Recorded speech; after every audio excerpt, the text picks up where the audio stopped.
Hello students, I hope you are well. So students, आज का lecture start करते हैं और आज हम पढ़ेंगे क्लास 10th का chapter number 3, pair of linear equation in two variables. So students, आपको इस चैप्टर में मैं मोस्ट इंपॉर्टेंट क्वेश्चंस कराऊंगा जो आपके इस बार बोर्ड एग्ज़ाम के लिए बहुत ही ज़्यादा इंपॉर्टेंट है और इस बार आने की उनकी उम्मीद जो है क्वेश्चंस की बहुत ही ज़्यादा लग रही है।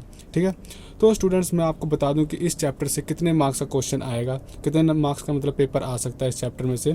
तो टोटल मार्क्स इसमें होंगे 9, ठीक है, जिसमें से एक आपको 6 मार्क का क्वेश्चन पूछा जाएगा और जो 1 मार्क्स के आपको 3 क्वेश्चन पूछे जाएंगे। ठीक है, सो स्टूडेंट्स आपको मैं इस वीडियो में 6 जो मार्क के क्वेश्चन है वो मैं आपको कराऊंगा और जो 1 मार्क का क्वेश्चन है वो आपका ध्यान से सुने वीडियो और थोड़ा जो मैं करवाऊंगा उसको ज़्यादा ध्यान से करना। उसमें जो 1 मार्क के क्वेश्चन है वो आपके इसी में ही कंप्लीट हो जाएंगे। सो जो मैंने स्टूडेंट यहाँ पे अभी एक चार्ट बनाया है उसको भी ध्यान से कर लेना, क्योंकि जो 1 मार्क का क्वेश्चन आपको इस चार्ट में से भी पूछा जा सकता है। तो आपको ये मैं समझाता हूँ कि क्या है इस चार्ट में क्या लिखा है। तो देखिए स्टूडेंट, यहाँ पे सबसे पहले a1x + b1y + c1 = 0। ये क्या है, एक हमारे पास फर्स्ट एक लाइन की इक्वेशन। ये क्या होती है, हमारे पास लीनियर लाइन की इक्वेशन होती है। ठीक है स्टूडेंट्स, लीनियर क्या होता है कि लाइन, यानी सिंपल एक लाइन की इक्वेशन है। और ये दूसरी a2x + b2y + c2 = 0। एक ये हमारे पास सेकंड, यानी यहाँ पे 2 लाइन्स की इक्वेशन हमें गिवन है। तो उन 2 लाइन की इक्वेशन से देखना हमारे पास कंडीशन कौन कौन सी बनेंगी। तो यहाँ पे a1/a2 = b1/b2। हमने ये निकाल लेना है दोनों का रेशो, यानी a1/a2 का निकाल लेना है रेशो क्या आएगा और b1/b2 का रेशो निकाल लेना है। अगर वो दोनों हमारे स्टूडेंट्स अनइक्वल होते हैं, यानी नॉट इक्वल होते हैं, तो क्या होगा, वहाँ पे इंटरसेक्टिंग लाइंस बनेंगी। अब इंटरसेक्टिंग लाइंस कैसे होती है, मान लो कि ये 2 लाइंस की इक्वेशन है, तो वो 2 लाइंस कुछ ऐसी हो सकती है, इंटरसेक्टिंग है तो एक लाइन कुछ ऐसी हो सकती है और एक लाइन कुछ ऐसी होगी। यानी क्या होगी, ये 2 लाइनें आपस में एक किसी पॉइंट पे इंटरसेक्ट कर रही होंगी। ये जो पॉइंट होता है वो एक्स और वाई का पॉइंट होता है। ठीक है, यही हमारे पास जो सोल्यूशन होता है स्टूडेंट्स, एक्स और वाई का यही पॉइंट होता है। ये जो हमारा एक्स और वाई की ये वैल्यू होती है सिंपल, जहाँ पे लोग इंटरसेक्ट करते हैं। तो उसके आगे क्या मतलब कि आप याद रखना, अगर ऐसा कोई कंडीशन बन जाए तो इंटरसेक्टिंग लाइन्स होंगी। आपको ये जो क्वेश्चन है पेपर में पूछा जा सकता है, कोई कंडीशन दे के वो बता सकते हैं कि अब बताइए लाइन्स कौन सी होंगी। तो इंटरसेक्टिंग लाइन्स होंगी और एग्जैक्टली 1 सोल्यूशन होगा वहाँ पे। सोल्यूशन 1 का यानी एक्स और वाई की सिर्फ एक ही वैल्यू एग्जिस्ट करेगी, यानी एक्स की एक वैल्यू कोई भी और वाई की कोई भी एक वैल्यू एग्जिस्ट करेगी वहाँ पे। हम लोग उसको यूनिक सोल्यूशन ही बोल सकते हैं। और फिर वो सोल्यूशन जो होगा वो कंसिस्टेंट होगा। ठीक है, ये भी आप याद में रखना, उसे कंसिस्टेंट बोलते हैं। तो ये 3 चीज़ें आपने याद रखनी। इंटरसेक्टिंग लाइन्स बनेंगी, जो सोल्यूशन होगा उसका एग्जैक्टली 1 होगा और वो क्या होगा, कंसिस्टेंट होगा। ओके स्टूडेंट्स, वैसे हमारे पास जो सेकंड कंडीशन है वो क्या है, देखें a1/a2 = b1/b2 = c1/c2। यानी अगर ये तीनों रेशो हमारे इक्वल आ जाते हैं तो देखिए क्या कंडीशन बनेगी। जो लाइन्स होंगी वो को इंसिडेंट लाइन होगी। को इंसिडेंस लाइन्स कौन सी होती है स्टूडेंट्स, जैसे मान लेते हैं 2 लाइन्स हैं, एक ये लाइन है, ओके स्टूडेंट्स, ये कोई L1 लाइन मान लेते हैं, वैसी इसी के ऊपर ही कोई L2 लाइन होगी, इसके ऊपर ही होगी। ठीक है, यानी यहाँ पे ये बहुत ही सारे पॉइंटों पे ये इंटरसेक्ट करेगी। ठीक है, तो यहाँ पे क्या होगा, इसीलिए यहाँ पे ये जो पॉइंट्स हैं ना, ये एक्स वाई के पॉइंट होते हैं सिंपल। ये जो पॉइंट जो बनते हैं एक्स वाई के पॉइंट से मिलते हैं सिंपल, ये आप याद कर सकते हैं। तो इन्फाइनाइटली मैनी सोल्यूशन होंगे। यहाँ पे क्या होगा, यानी एक्स और वाई के बहुत सारे पॉइंट हैं, और भी अगर इसको एक्सटेंड कर दें आगे तो ये और भी ज़्यादा जो कोइंसिडेंट कर जाएंगे, यानी एक के ऊपर एक लाइन होंगी यहाँ पे। तो यहाँ पे क्या होगा, एक्स और वाई के बहुत ही ज़्यादा सोल्यूशन होते हैं, इनफाइनाइट सोल्यूशन हम लोग बोल सकते हैं। और यहाँ पे भी आपको याद रखना ये कंसिस्टेंट होता है। ठीक है, यानी देखिए यहाँ पे भी सोल्यूशन होता है, यहाँ पे भी सोल्यूशन होता है, यहाँ पे यूनिक सोल्यूशन होता है इसलिए वो कंसिस्टेंट होता है, और यहाँ पे इनफाइनाइट मैनी सोल्यूशन होते हैं इसलिए वो कंसिस्टेंट होता है। जो नेक्स्ट केस है, जो थर्ड केस है वो देखिए क्या है, जो a1/a2 है = b1/b2 ≠ c1/c2 है। यहाँ पे क्या होता है, पैरेलल लाइन्स। अब पैरेलल लाइन्स कौन सी होती है कि 2 लाइन्स हमारी पैरेलल है कुछ ऐसे।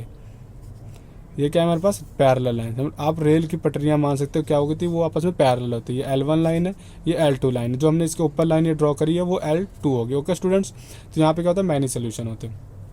यहाँ पे जब ये पैरेलल लाइंस है ये आपस में कहीं भी मीट नहीं कर रही है, जब कहीं भी नहीं मीट कर रही है तो उसका क्या होगा, नो सोल्यूशन, कोई भी सोल्यूशन नहीं होगा। जब हमारे पास स्टूडेंट्स याद रखें, जब कोई सोल्यूशन नहीं होता वो क्या होता है, इनकंसिस्टेंट इक्वेशंस होते हैं सिंपल। दो जो हमारे पास जो लाइन की इक्वेशन 2 गिवन होती है वो क्या होती है, इनकंसिस्टेंट होती है।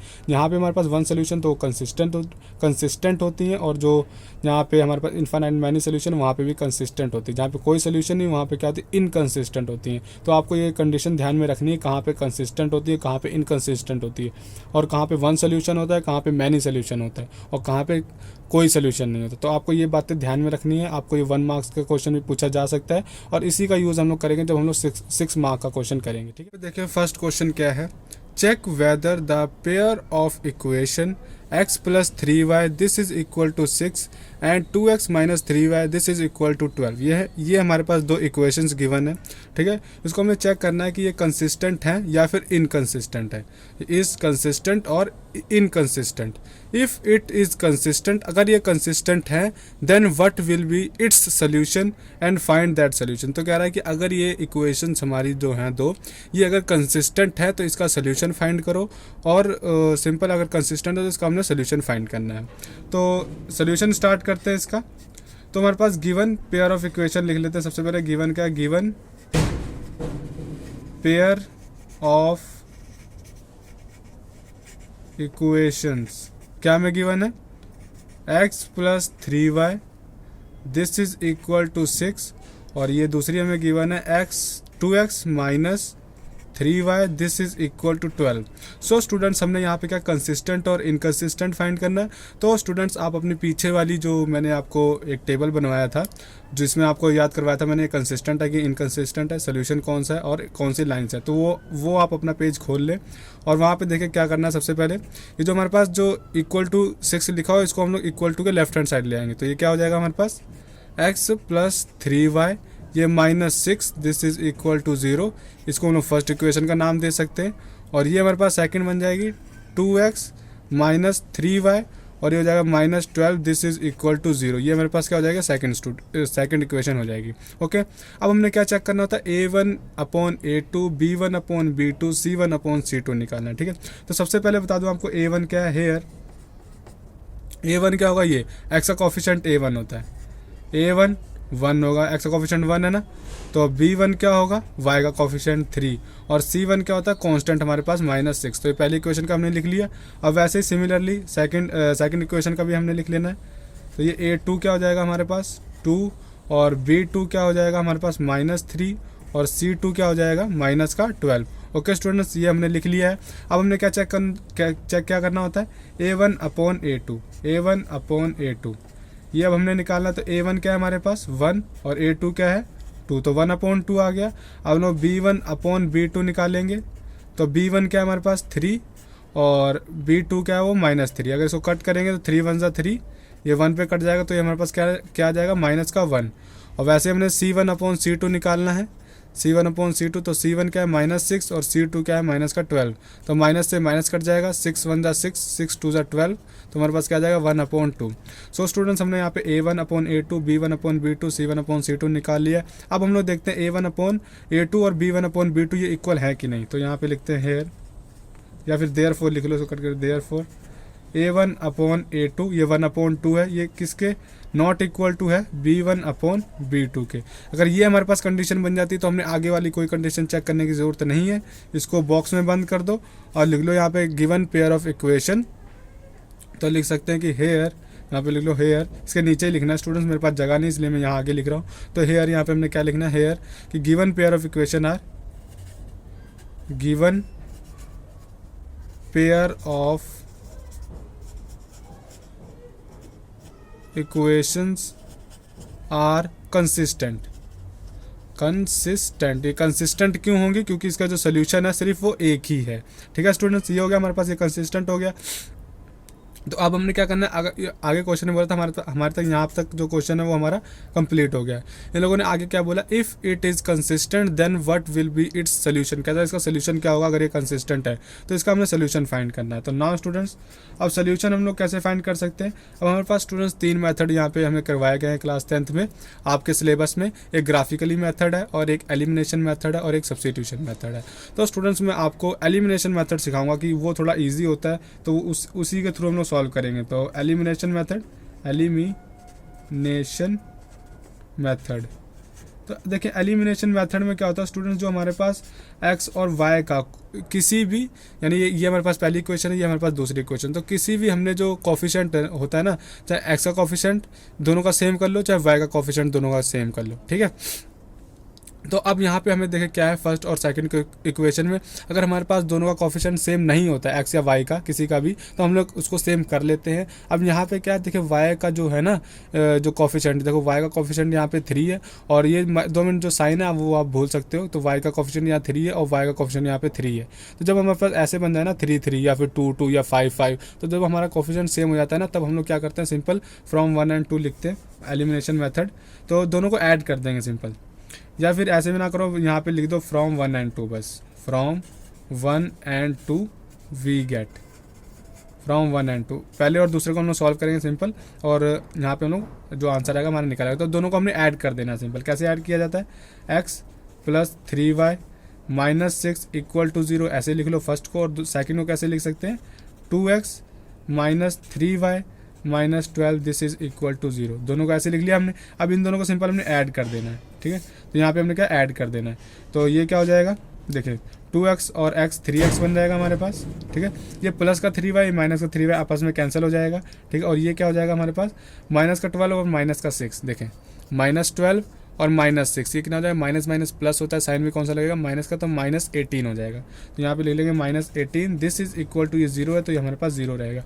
अब हमने यहाँ पे x की वैल्यू निकालनी है, तो जो माइनस 18 है उसको हम लोग उधर ट्रांसफर कर देंगे इक्वल टू के, तो ये क्या हो जाएगा 3x this is equal to 18, और यहाँ से x की वैल्यू निकालेंगे, 3 मल्टीप्लाई हो रहा है तो यहाँ के नीचे डिवाइड हो जाएगा, तो 3 6 जा 18 हो जाएगा। यहाँ पे हमारे पास x की वैल्यू कितनी आ गई, 6, ठीक है स्टूडेंट्स। तो हमारे पास यहाँ x की वैल्यू आ चुकी है।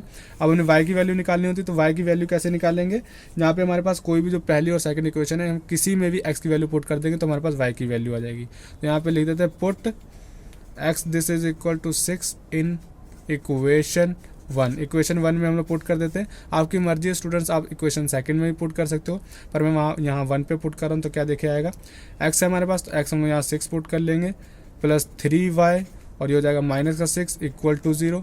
ये देखो प्लस का 6 माइनस का 6 आपस में कैंसिल हो जाएगा, और यहाँ पे क्या करेंगे, यहाँ पे y की वैल्यू निकालेंगे, 3y this is equal to 0, और यहाँ पे 3 मल्टीप्लाई हो रहा है तो वहाँ पे जाके क्या हो जाएगा, 3 के नीचे डिवाइड, और हमारा अगर न्यूमिनेटर में 0 है, नीचे कोई भी नंबर है तो वो 0 को इक्वल होता है।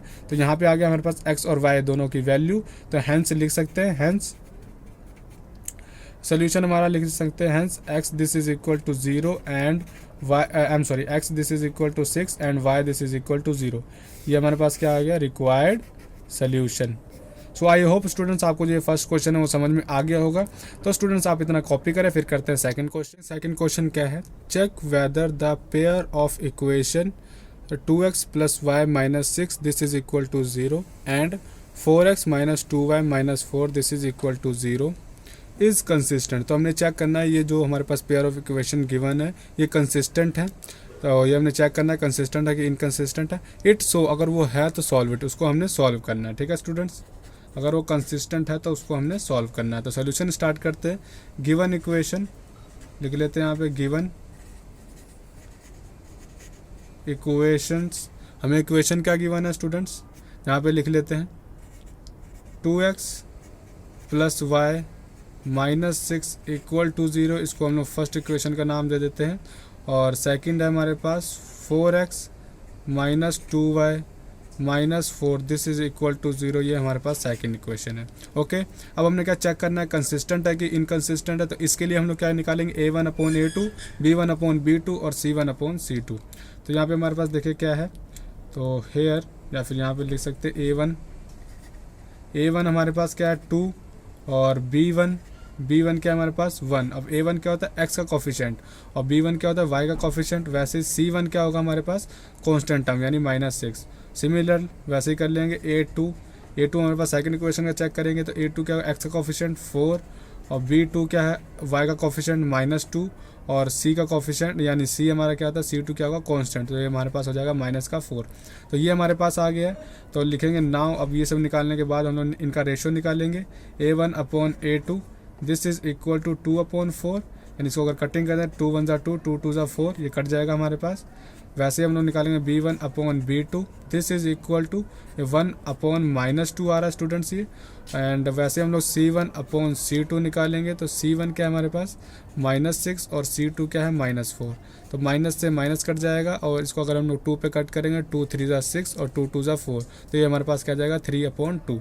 ओके, अब क्या करेंगे यहाँ पे, अब हमने कंपेयर करना है कि A1/A2 क्या आ रहा है, A1/A2 this is equal to, ये इक्वल टू है नहीं क्योंकि ये 1/2 है और ये 1/-2 है, तो यहाँ नॉट इक्वल टू B1/B2। अगर ये स्टूडेंट्स हमारे पास पहले कंडीशन बन जाती है तो अब हमने आगे कंडीशन जो C1/C2 वाली है उसको हमने चेक करने की ज़रूरत नहीं है।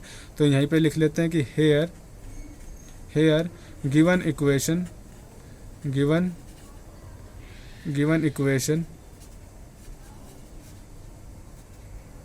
equations are consistent, it has only one solution, ऐसे लिख सकते हैं exactly one solution या फिर exactly one solution, जिसका सिर्फ एक ही सोल्यूशन है। ओके, यानी x और y की जो वैल्यू आएगी वहाँ यहाँ पे वो क्या आएगी, एक ही आएगी, ज़्यादा नहीं आएंगी। तो अब हम लोग निकालते हैं इनकी वैल्यू। तो नाउ वैल्यू कैसे निकालते हैं, बाय एलिमिनेशन मेथड। तो बाय एलिमिनेशन मेथड, तो एलिमिनेशन मेथड यहाँ पे अप्लाई करेंगे स्टूडेंट्स। तो एलिमिनेशन मेथड में क्या होता है कि x या फिर y का जो दोनों इक्वेशन का जो कोफिशिएंट होता है वो हम लोग सेम कर लेते हैं। तो देखें यहाँ पे x का कोफिशिएंट 2 है, यहाँ पे x का कोफिशिएंट 4 है, यहाँ पे x का कोफिशिएंट 1 है और यहाँ पे x का कोफिशिएंट 2 है। सॉरी, y का कोफिशिएंट यहाँ पे 1 है और यहाँ पे y का कोफिशिएंट 2 है। वैसे तो -2 है पर हम लोग ये नंबर सिर्फ ले लेते हैं, साइन 2 मिनट छोड़ देते हैं। तो y का कोफिशिएंट 1 और यहाँ पे y का कोफिशिएंट 2 है। तो अब देखें स्टूडेंट्स, ऐसा क्या करें कि हमारे पास दोनों का जो कोफिशिएंट है वो सेम हो जाए। यहाँ देखें 1 है, अगर हम लोग इसी इक्वेशन को 2 से मल्टीप्लाई कर दें पूरे को, यानी इस पूरे इक्वेशन को अगर मैं 2 से मल्टीप्लाई करता हूँ तो यहाँ पे 2 आ जाएगा, यहाँ पे पहले से 2 है। तो यहाँ पे लिख लेते हैं कि इक्वेशन 1 मल्टीप्लाई बाय, लिखते हैं इक्वेशन 1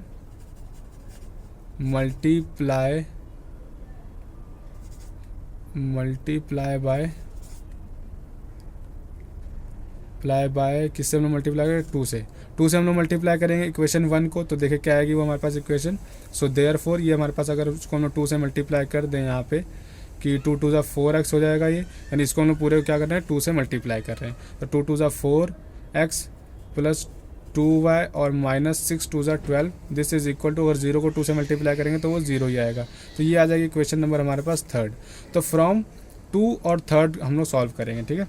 तो from 2 and 3rd we get, अब हमने 1 को नहीं लेना है स्टूडेंट्स, ठीक है।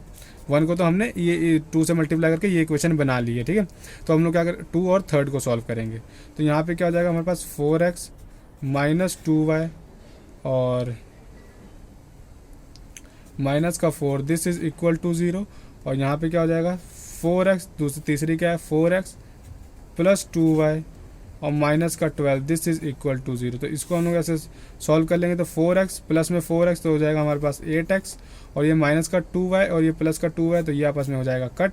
अब आगे चलेंगे तो माइनस का 4 और माइनस का 12 तो ये हो जाएगा माइनस का 16, दिस इज इक्वल टू 0। यहाँ पे x की वैल्यू निकालनी है तो 16 को उधर ट्रांसफर कर देंगे तो ये हो जाएगा 8x, this is equal to 16। यहाँ से x की वैल्यू निकालनी है, 8 यहाँ मल्टीप्लाई हो रहा तो उधर जाके क्या हो जाएगा डिवाइड, तो 16/8 हो जाएगा, 8 2 16। तो x की वैल्यू कितनी आ गई स्टूडेंट्स यहाँ पे 16, आई एम सॉरी 8 2 16 होता है, तो यहाँ पे x की वैल्यू आ गई 2।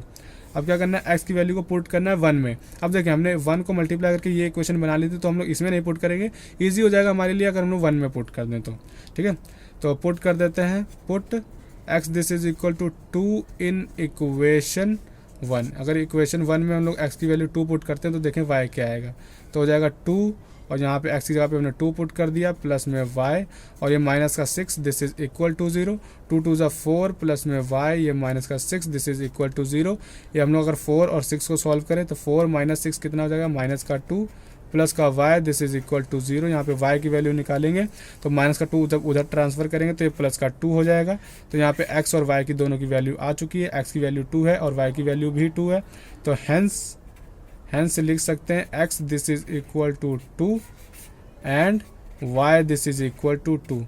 तो ये हमारे पास हो गया स्टूडेंट्स कंप्लीट। सेकंड क्वेश्चन का आंसर भी आ चुका है हमारे पास। तो प्लीज़ आप इसको ध्यान से समझ लें। अगर आपको कहीं भी डाउट है तो आप हमें टेलीग्राम, जो हमारा टेलीग्राम चैनल है, आप उस पर हमें अपना डाउट सेंड कर सकते हैं, जिसका नाम है maths by Akash. Okay students, यहाँ पे देखें थर्ड क्वेश्चन है, solve the following pair of linear equations 3x minus 5y minus 4 this is equal to 0 and 9x minus 2y this is equal to 7।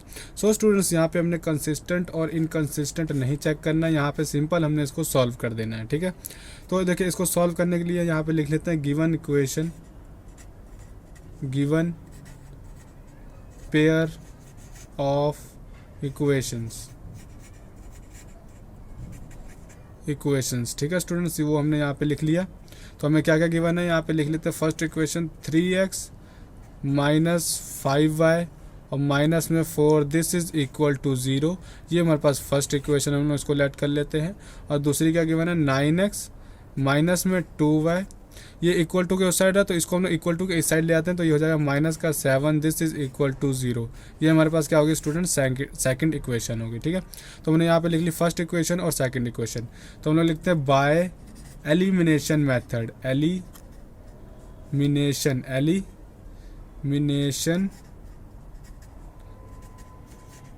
Method. तो यहाँ पे हम लोग elimination method apply करेंगे। तो एलिमिनेशन मेथड में क्या होता है स्टूडेंट्स, दोनों इक्वेशन में या फिर x का या तो y का कोफिशिएंट जो होता है वो हम लोग सेम रख लेते हैं।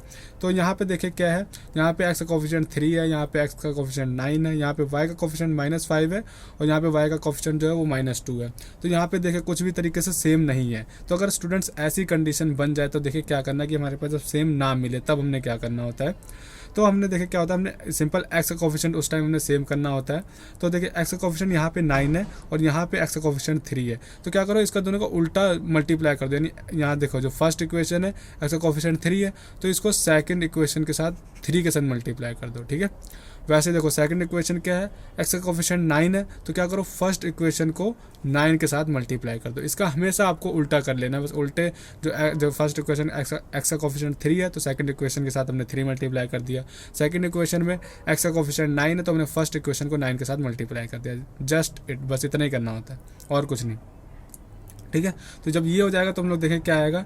तो यहाँ पे हम लोग लिख लेते हैं, तो न्यू इक्वेशन क्या हमारी बनेगी, देखें 9 3 ज़ा 27x माइनस 9 5 ज़ा 45y लिख लिया और 9 4 ज़ा 36 दिस इज इक्वल टू 9 0 ज़ा 0। ये हो गया हमारे पास फर्स्ट जो हमने ये बनाई थी। एंड जहाँ पे इसको हम लोग नाम दे भी सकते हैं, ये 3 इक्वेशन होगी हमारे पास, थर्ड इक्वेशन। एंड वैसे ही हमारे पास जो सिंपल जो ये इक्वेशन है सेकंड, उसको हम लोग क्या करेंगे 3 से मल्टीप्लाई। तो 9 3 ज़ा 27, तो 27x हो गया और ये क्या होगा माइनस 3 2 ज़ा 6 हो जाएगा, माइनस का 6y हो गया यहाँ पे और माइनस 7 3 ज़ा 21 हो जाएगा। दिस इज इक्वल टू 0 हो गया। ये क्वेश्चन नंबर आप फोर्थ भी लिख सकते हैं या फिर ना भी लिखोगे तब भी चल जाएगा क्योंकि हम लोग अब इसको क्या करेंगे यहीं पे सॉल्व कर देंगे। अब देखिए क्या करें स्टूडेंट्स, अब यहाँ पे क्या करना होता है, देखें इसको हम लोग सिंपल यहीं पे सॉल्व कर लेते हैं बाय एलिमिनेशन मेथड से। तो देखें यहाँ पे हम लोग पहले क्या करते थे, दोनों का प्लस कर देते थे तो हमारे पास क्या आगे वो दो y का कोफिशिएंट जो होता था, यानी जो y वाली जो पूरी टर्म होती है वो कट हो जाती थी। ठीक है, अब देखें स्टूडेंट्स यहाँ पे क्या है, अब यहाँ पे अगर हम लोग यहाँ पे 27 + 27 करेंगे तो ये ज़्यादा बन जाएगा, यानी कटेगा नहीं, ना ही यहाँ पे y कटेगा क्योंकि -45 -6 है तो यहाँ ना हमारा यहाँ पे y कटेगा। तो अब हमने ऐसा क्या करें, यहाँ पे x का कोफिशिएंट या फिर y का कोफिशिएंट कट जाए। अब देखिए y का कोफिशिएंट तो कटने से रहा क्योंकि ये दोनों हमारे अलग हैं, ये -45 ये -6 है, x का कोफिशिएंट दोनों में सेम है। तो क्या करो, ये जो सेकंड इक्वेशन है इसके साइन चेंज कर दो, यानी इसका साइन चेंज करने का मतलब ये होता है कि हम लोग फर्स्ट इक्वेशन को सेकंड इक्वेशन के साथ सब्ट्रैक्ट कर रहे हैं यानी माइनस कर रहे हैं। तो देखिए कैसे होगा, ये प्लस का साइन है, इसको चेंज कर दो आप माइनस में, इसके आगे कुछ नहीं ना, यानी प्लस का होता है, तो ये प्लस का इसको चेंज कर दो माइनस में। अब क्या है कि ये प्लस वाला भूल जाओ, इसकी जगह हमारे पास माइनस का आ चुका है। वैसे ये जो माइनस का इसको चेंज कर दो प्लस में। ठीक है स्टूडेंट्स, अब हमने क्या करना है, सिर्फ साइन चेंज करने, तो जो माइनस का था वो हमारा क्या हो जाएगा प्लस का। ठीक है, तो ये हमने साइन ऐसे चेंज कर देना, अगर जब हम लोग दोनों का प्लस करें तब ना कट रहा हो तब। ठीक है, तब हमने यहाँ पे साइन चेंज कर लेते हैं, या फिर पीछे क्वेश्चंस में क्या होता था, सिंपल हमारा कट जाता था पहले ही तो हम लोग साइन नहीं चेंज करते थे। ठीक है, यहाँ पे हमारा नहीं कट रहा है तो हम लोग क्या करेंगे, साइन चेंज कर लेंगे, तो जिससे हमारे पास क्या हो जाएगा, ये प्लस का और ये माइनस का हो जाएगा, तो जिससे ये कट जाएगा आपस में। ठीक है, तो हमारे पास पुराने वाले जो साइन थे उसको हमने भूल जाना है, ये माइनस का हो जाएगा यहाँ पे। अब देखिए यहाँ पे -45 है, ये -45 है और क्या है प्लस का 6 है, प्लस का 6 है, तो हमें क्या, हमें ये प्लस का 6 यहाँ पे लगा लेते हैं। तो हमें पता है प्लस माइनस माइनस होता है और साइन भी क्या लगाएंगे, बड़े नंबर का लगाएंगे। तो 45 में से जब हम लोग 6 माइनस करेंगे तो हमारे पास क्या आ जाएगा, 39 आ जाएगा, वो भी कौन सा, माइनस का। ठीक है, तो यहाँ पे हम लोग लिख लेते हैं 39y, वो भी माइनस का, और ये क्या है हमारे पास, माइनस का 36 एंड प्लस का 21। ये प्लस का 21, हमें पता है प्लस माइनस माइनस होगा, बट साइन जो होगा वो क्या होगा, बड़े नंबर का। तो 6 में से 1 माइनस किया तो 5 आया, 3 में से 1 माइनस किया तो हमारे पास 1 आ गया। तो साइन हम लोग कौन सा लगाएंगे, माइनस का। ठीक है, तो माइनस का ये 15 हो गया, ये माइनस का 15, दिस इज इक्वल टू 0 हो गया। अब हमने क्या करना है, y की वैल्यू निकालनी, तो 15 को हम लोग वहाँ पे ट्रांसफर करेंगे, तो ये क्या हो जाएगा, माइनस का 39y, this is equal to 15। अब हमने y की वैल्यू निकालनी, तो जो माइनस का 39 है उसको हम लोग नीचे ट्रांसफर कर देंगे, तो ये क्या हो जाएगा, 15 अपॉन माइनस का 39। ठीक है स्टूडेंट्स, ये हो गया हमारे पास। अब देखिए ये कट रहा है, इसको हम लोग काट सकते हैं किसी की टेबल पे, तो ये हमारे पास जो है 3 के टेबल पे कट जाएगा, ये हो जाएगा 3 5 ज़ा 15, और इसको कट करेंगे तो 3 1 ज़ा 3 और 3 3 ज़ा 9, यानी y की जो वैल्यू आ गया, क्या आ गया, 5 अपॉन माइनस का 13। यहाँ पे हमारे पास y की वैल्यू ये आ गई। अब इसको क्या करेंगे, पुट इन 1, इसको हम लोग 1 में पुट कर देते हैं। ठीक है, जो हमारे पास पहली इक्वेशन थी उसको हम लोग पुट कर देंगे। ठीक है, अब जो हमने मल्टीप्लाई किया स्टूडेंट्स, उसमें हमने नहीं पुट करना है, जो हमारे पास सिंपल इक्वेशन थी उसमें पुट कर देंगे, तो ईजिली हमारा आंसर आ जाएगा। यहाँ पे क्या आ जाएगा, 3x माइनस का 5y की वैल्यू क्या आई है, 5 अपॉन माइनस का 13 और माइनस का 4, दिस इज इक्वल टू 0।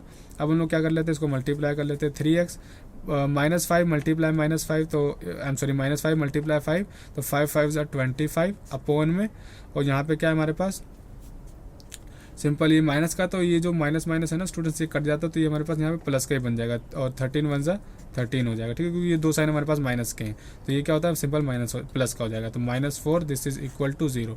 ठीक है स्टूडेंट्स, अब क्या करेंगे, यहाँ पे सिंपल हमने क्या करना है, अब हमने यहाँ पे x की वैल्यू निकाली, तो इन दोनों को हम लोग उधर ट्रांसफर कर देंगे। तो इन दोनों जब उधर ट्रांसफर करेंगे, जब 4 उधर जाएगा तो ये प्लस का हो जाएगा, और जब हम लोग प्लस का 25/13 को इक्वल टू के उधर ट्रांसफर करेंगे तो माइनस का 25/13 हो जाएगा। ओके, अब हमने क्या करना है, सिंपल इसका एलसीएम लेकर इसको सॉल्व कर देना है। तो 13 4 ज़ा 4 3 ज़ा 12, 1 ऊपर कैरी 4 और ये 552 आ गया।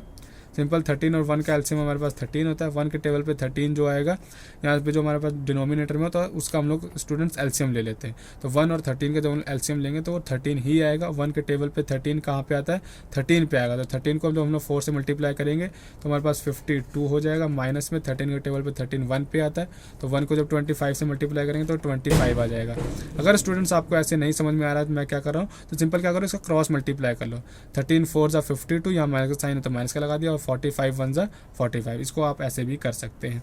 तो इसको अगर मैं आगे सॉल्व करूँ तो 52 में से 25 माइनस करूँगा, तो यहाँ पे मैं कर लेता हूँ 52 माइनस 25 कर दिया, तो ये 4 बन गया, 12 बन जाएगा, तो ये 5 और 6 7 बन जाएगा हमारे पास, और ये 227 हो गया हमारे पास। ये अपॉन में नीचे 13 था तो हमने 13 लिख लिया। अब हमने क्या करना है, यहाँ पे x की वैल्यू निकालनी, 13 यहाँ पे मल्टीप्लाई हो रहा है तो उधर जाके क्या होगा, डिवाइड। तो 27/13 मल्टीप्लाई बाय 3, तो 3 9 ज़ा 27, ये हमारे पास कट गया, और x की वैल्यू क्या आ गई, 9/13। तो यहाँ पे हमारे पास x की वैल्यू आ गई, y की वैल्यू आ गई, यहाँ पे लिख दो hence x this is equal to 9/13 and y this is equal to 5/-13। Okay students, ये आ गया हमारे पास आंसर। तो आई होप आपको स्टूडेंट्स इतना जो थर्ड क्वेश्चन है वो समझ में आ गया होगा। तो हम लोग करते हैं अब नेक्स्ट क्वेश्चन, जब आप तब तक आप इतना उतार लें। या फिर स्टूडेंट ऐसा करो, यहाँ पे ये जो वीडियो है ये हम लोग स्टॉप करते हैं। यहाँ पे मेरे ख्याल से आपको 3 क्वेश्चन इनफ है, तो पहले आप इतने की प्रैक्टिस करें, फिर हम लोग जो बाकी के क्वेश्चंस हैं थोड़े बहुत उसको हम लोग नेक्स्ट पार्ट में अपलोड करेंगे। ठीक है, तो आप पहले इतना कॉपी पे नोट कर लें, इनको अच्छे से सॉल्व करें। इसी टाइप के क्वेश्चन आ जाएंगे, या तो हो सकता है आपको स्टेटमेंट वाले क्वेश्चन आ जाए, तो मैं आपको नेक्स्ट वीडियो में स्टेटमेंट वाले क्वेश्चन कराऊंगा। ठीक है, तो आप इतना पहले कॉपी पे नोट कर लें और इसको समझ लें।